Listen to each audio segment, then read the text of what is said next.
So this is Lexi's indoor home, and she'll have puppies in here hopefully within the next 6 hours, say, but it's really hard to tell.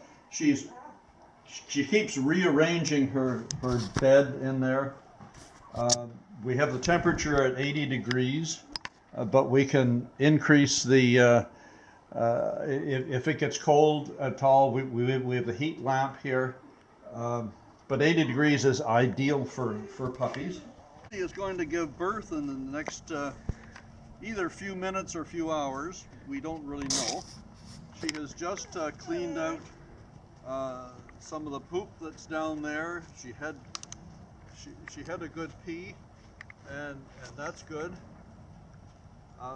We find that by walking around, everything that's inside kind of gets pushed into the right place, and they get into the down the horns, and then you get one horn and the other horn, and if we're lucky we'll have 2 births within an hour.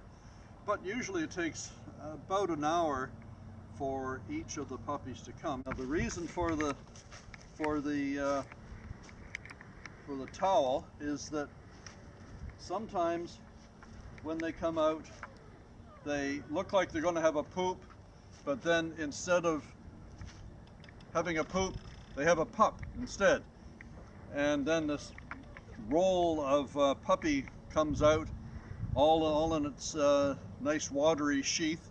So you have to grab it with the towel, quickly open the airway, and then get it back in before it gets too cold. Because this is a yellow lab of the English style, which is the wider head and the wider hips. She's ready to give birth because we've been taking her temperature for the last week, and for the last 3 days the temperature's been dropping from 37.9 down to 37.1. All right, so we're in the process of waiting for her to have her baby, and contractions are building up, and it is her first litter, so she's not quite sure what it's all about. And when the puppy comes out, it's going to be in its own little individual sack. All the puppies have their own individual sacks, and there'll be the umbilical cord attached. And the first thing we have to do is run a towel sort of through the baby's mouth and get the sack off out of the way so the puppy can breathe. And then once that's done, we have to get the puppy on